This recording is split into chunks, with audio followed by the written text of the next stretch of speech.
이어서 간추린 소식입니다. 농림축산식품부가 농산물 온라인 도매 시장의 연내 출범을 목표로 한 개설 작업반 1차 회의를 최근 개최했습니다. 이번 회의에서는 온라인 도매 거래 플랫폼 구축을 위한 착수 계획을 논의하고 개설 작업반별 추진 일정을 점검했습니다.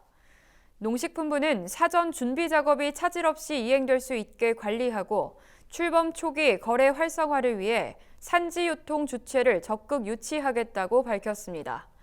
초기 참여자에 대해서는 정산 수수료 한시적 면제 등 다양한 혜택을 마련하고 이해관계자 의견 수렴에 따라 활성화 방안을 보완해갈 예정입니다. 농촌진흥청은 농업작업 안전제해와 관련된 지자체 조례 입법 지원을 위한 표준 조례안을 마련하고 각 지방 농촌진흥기관에 배포했다고 밝혔습니다. 표준 조례안에 따라 지자체에서는 농업작업 안전재해 예방에 관한 사항을 총괄 운영할 수 있는 전담부서 설치가 가능합니다. 또 농업작업 안전재해 예방에 관한 사항을 심의 자문하는 예방위원회를 구성해 운영할 수 있습니다. 농진청은 지역 특성에 맞는 조례를 재개정할 수 있게 지원하고 중앙, 지방, 농촌진흥기관의 안전재해 예방 업무 협력 체계를 활성화하겠다고 말했습니다.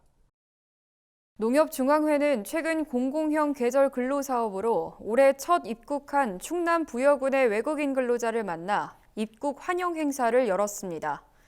해당 사업은 정부와 지자체, 농협이 참여하는 대표적인 상생 협치 모델입니다. 지자체에서는 해외 인력 송출국과 협약을 맺어 근로자 입국을 총괄하고 인력 운영은 농협에서 담당하고 있습니다. 최진수 농협중앙회 농촌지원부장은 외국인 근로자들이 한국에 머무르는 동안 애로사항이 없도록 고충 상담센터 운영과 통역 지원 등에 최선을 다하겠다고 말했습니다. 충청북도 농업기술원이 무알콜 와인 제조 방법에 관한 특허를 출원했다고 최근 밝혔습니다. 이번에 충북도 농기원이 출원한 제조 기술은 진공증류와 같은 물리적인 방법을 이용해 와인 알코올을 제거하는 것이 아닌 효모 발효를 활용한 방법으로 알코올은 생성하지 않으면서도 향기와 맛을 그대로 살렸다는 평가를 받고 있습니다. 충북도 농기원 와인연구소장은 무알콜 와인 제조 기술을 와이너리 농가에 이전해 실용화될 수 있도록 하겠다고 밝혔습니다. 국내에서 육성한 고품질 딸기 알타킹이 태국 소비자들의 주목을 받으며 해외 시장에서 인기를 끌고 있습니다. 알타킹은 경북 김천시에서 재배한 품종으로 2020년 태국과 싱가포르에 약 2톤을 처음 수출한 데 이어 해마다 수출량이 크게 늘고 있습니다. 알타킹은 당도가 높고 저장성이 좋아 수출용으로 최적화된 품종으로 평가받습니다. 알타킹의 수출을 지원하고 있는 농촌진흥청은 동남아 시장에 알타킹과 같은 고품질 딸기 수출이 확대될 수 있도록 맞춤형 지원을 강화해 나갈 것이라고 밝혔습니다. 경기도 소방재난본부가 봄철 산불 대응 특별 대책 기간을 지난해보다 한 달 연장하고 의용 소방대와 합동훈련을 하는 등 예년보다 공격적인 산불 대책을 추진한다고 밝혔습니다.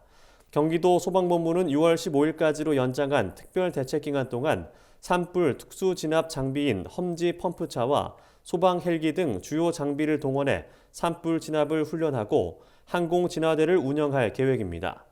또 지역 주민도 화재를 쉽게 진압할 수 있도록 산림 인접 지역에 비상 소화 장치를 대폭 확대 설치할 방침입니다.